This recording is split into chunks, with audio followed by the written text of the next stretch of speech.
21 anos de idade eu me caso com um rapaz que era um pequeno empresário da cidade, que tem uma história muito linda também. E os meus pais foram no meu casamento para não ficar feio para a sociedade, porque até então eles também não conversavam comigo ainda pelo fato de eu ter me apaixonado em Jesus. Meu casamento então, meus pais foram. Um ano de casada eu fico grávida e tive um aborto de 3 meses. Passa um tempo, fico grávida de novo, outro aborto eu tive. Descobriu que eu tinha falta de progesterona e que não conseguia engravidar, nem segurar gestação alguma sem remédio para engravidar. Então eu tomo remédio, fico grávida novamente. E com 8 meses de gestação, então eu tomo remédio, fico grávida novamente. E com 8 meses de gestação, justamente no dia que eu completo 24 anos de idade, nasce a minha primeira filha, Letícia. Branquinha dos olhos azuis como o pai, linda.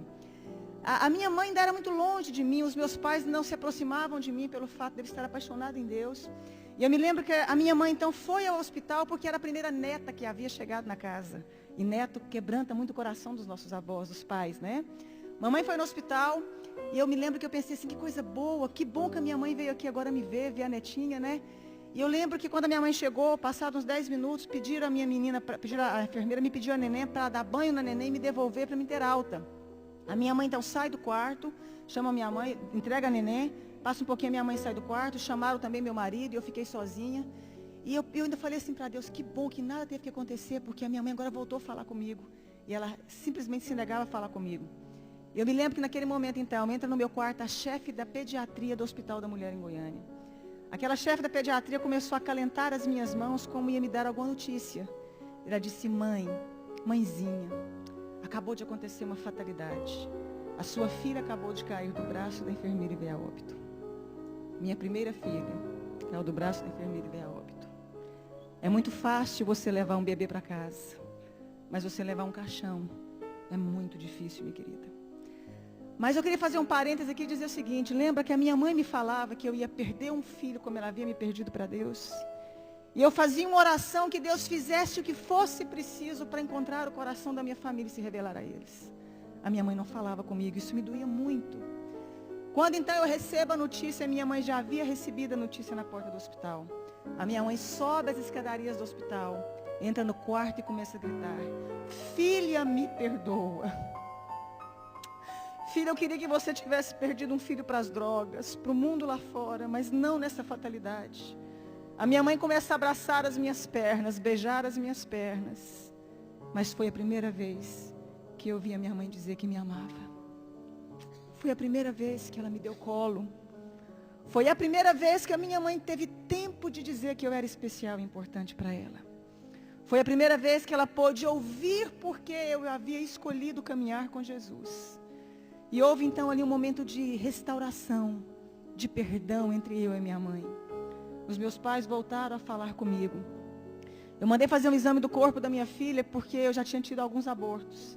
30 dias depois chegou o laudo do exame. Eu descobri que a minha filha havia nascido sem cálcio e sem glicose. A Letícia jamais iria andar e teria convulsões simultâneas. E a minha médica fala para mim, adota um filho porque você não pode mais ser mãe. Mesmo com os remédios, sua filha veio com problema. E eu disse que eu acreditava num Deus capaz de mudar a nossa vida, a nossa história, a nossa sorte. Um ano depois eu dei à luz a uma criança linda, perfeita e sadia chamada Angélica. Faz 11 anos mês que vem. 3 anos depois dei à luz a Annelise, tem 8 anos hoje. Mais 3 anos dei à luz ao Cirino Júnior. Todos perfeitos e sadios. Se eu acabasse aqui a minha história, você já poderia dizer que esse Deus é maravilhoso. Eu fui impedida de fazer faculdade porque eu apaixonei em Jesus. Eu lembro que eu escutava uma frase muito comum, que eu ia casar com um pé rapado e com Zé Ninguém. Com um homem sem futuro, porque não existiam pessoas prósperas no meio que eu convivia.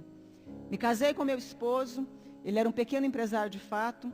Veio o plano real naquela época, os meus pais perderam tudo. A minha irmã que doutorou na Itália, foi trabalhar, não deu conta de exercer a profissão dela. Os meus irmãos todos ficaram desestruturados junto com os meus pais. E Deus levanta o meu marido com grande prosperidade. Deus começou a honrar um rapaz que até hoje tem a 4ª série colegial. E é considerado o maior empresário no ramo de carro no estado de Goiás. Deus começou a honrar o meu esposo de uma forma sobrenatural. Eu que não tive como me formar, fazer o meu curso superior, comecei então a pedir a Deus que me ensinasse a mexer com o nosso ramo de atividade. Então comecei a trabalhar com carro com meu marido. Hoje nós temos um grupo de 4 empresas de carro, temos uma fábrica que eu desenho, sonho com os modelos das roupas, acordo e desenho, fabrico, tenho uma grife com meu nome. Né? E como se não bastasse, comecei a fazer programa de televisão falando de Deus, falando de como sai de crise, falando de como superamos os momentos difíceis da vida. E aí, autodidata ainda, Deus achou que não estava bom, me fez virar escritora. Tenho 35 livros escritos, 7 deles editados, né? E sou presidente também de uma ONG chamada Mulheres que Fazem a Diferença. Eu pude entender algo na minha vida, que quando a gente acha que a gente não é ninguém, e que não tem como mais resolver a nossa história, existe um Deus capaz de fazer um milagre na sua vida. Existe um Deus capaz de mudar toda a sua história. Para terminar, os meus pais, quando perderam tudo, vieram trabalhar para nós. Meu pai trabalhou como meu motorista há muito tempo. Agora eu dei um caminhão para ele trabalhar na cidade do interior, cuidando de frete. A minha mãe é a chefe da minha fábrica. Os meus irmãos um tempo trabalharam conosco. Todos eles vieram trabalhar conosco. Deus, meu pai um dia chorando me disse, um dia eu te disse que Deus mudasse a sua história, mas eu não imaginava que eu fazia parte dela. E eu quero dizer uma frase para você, dentro do nosso tema. A pessoa que é covarde, ela não tenta fazer nada na vida. O fracassado, ele não termina. E o vencedor não desiste. Você nasceu para vencer.